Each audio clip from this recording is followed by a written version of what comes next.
Ah, la comptabilité. Cet art merveilleux qui permet de transformer le chaos du monde en colonnes de chiffres bien ordonnées. On compte les profits, on compte les votes, on compte les likes. Et puis, parfois, on compte les morts.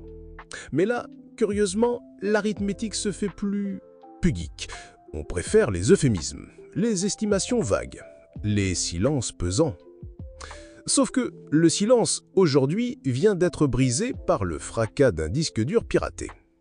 Une fuite de données, en provenance directe de l'état-major ukrainien, vient de nous offrir une nécrologie numérique d'une ampleur biblique. Accrochez-vous à vos certitudes.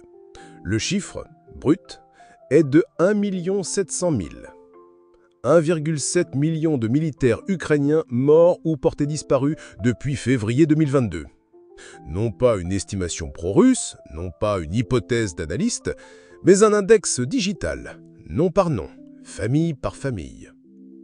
La progression de cette hécatombe dessine une courbe exponentielle vers l'abîme.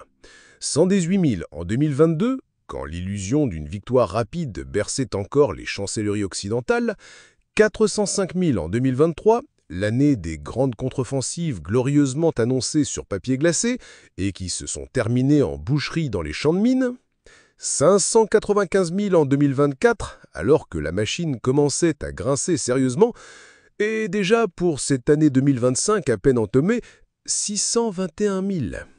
Le grand aspirateur d'âme tourne désormais à plein régime, et personne ne semble vouloir trouver l'interrupteur. Évidemment, ces chiffres viennent corroborer un corpus croissant de preuves. Quelle jolie formule! On dirait une thèse universitaire. La preuve en question, ce sont les témoignages de ceux qui osent encore parler. Un député ukrainien, Artem Dmitrouk, lâche le morceau, la voix blanche. Les listes de disparus contiennent plus d'1 million de personnes. Et bien sûr, ces gens sont très probablement morts. Il parle de villages vidés de leurs hommes, de la conscription des vieillards et des handicapés, d'une crise démographique. Nous avons perdu plusieurs générations. Plusieurs générations. Le prix à payer pour défendre ce que nos stratèges de plateau télé appellent nos valeurs. Il faut croire que nos valeurs sont chères, très chères. À tel point qu'un autre parlementaire, Alexei Goncharenko, propose maintenant de recruter des mercenaires étrangers. Quand on a fini de racler le fond de son propre tonneau, il faut bien aller piller celui du voisin. C'est la logique du marché, appliquée à la chair à canon.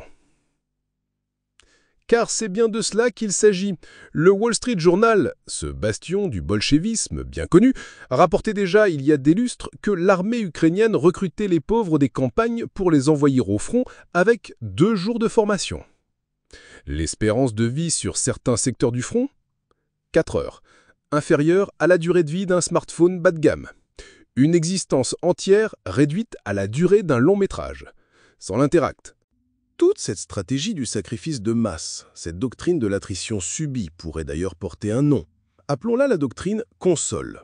Communication officielle niant et sublimant l'odieuse liquidation des effectifs. Une doctrine dont l'ambassadeur ukrainien au Royaume-Uni se faisait déjà l'écho en 2023, en avouant que Kiev cachait ses pertes, mais que, quand la guerre sera finie, le chiffre sera horrible. L'art de la post-vérité ou comment admettre la catastrophe tout en la repoussant à un avenir hypothétique. Le point culminant de cette folie organisée fut sans doute l'incursion dans la région de Koursk en août 2024. Une offensive vendue comme audacieuse, qui s'est révélée être un piège mortel. Encerclement par les forces russes et, petit sourire en coin, nord-coréenne, pilonnage aérien incessant sur des plaines sans abri, des dizaines de milliers d'hommes volatilisés dans un chaudron pour un gain stratégique absolument nul. Alors, aujourd'hui, la position russe se renforce. Non par la magie de leur génie militaire, mais simplement par calcul mathématique. Face à un adversaire qui se vide de son sang à une vitesse vertigineuse, il suffit d'attendre. Attendre que le front s'effondre sous le poids de ses propres fantômes. L'ancien haut chef d'état-major de la brigade Azov, un certain Bogdan Krotevitch, parle lui-même d'une situation catastrophique. Le mot est faible. Nous assistons en direct à l'holocauste démographique d'une nation sacrifiés sur l'autel d'une guerre par procuration dont les objectifs réels nous échappent depuis longtemps. Mais rassurons-nous, on nous expliquera que c'était pour la bonne cause, pour la démocratie, pour l'Europe, pour la victoire morale. La victoire morale, ce concept merveilleux inventé pour ceux qui ont déjà tout perdu. Si cette autopsie du réel vous a semblé nécessaire, soutenez la guérilla intellectuelle sur Patreon, likez cette vidéo et rejoignez notre canal Telegram. Tous les liens sont en description.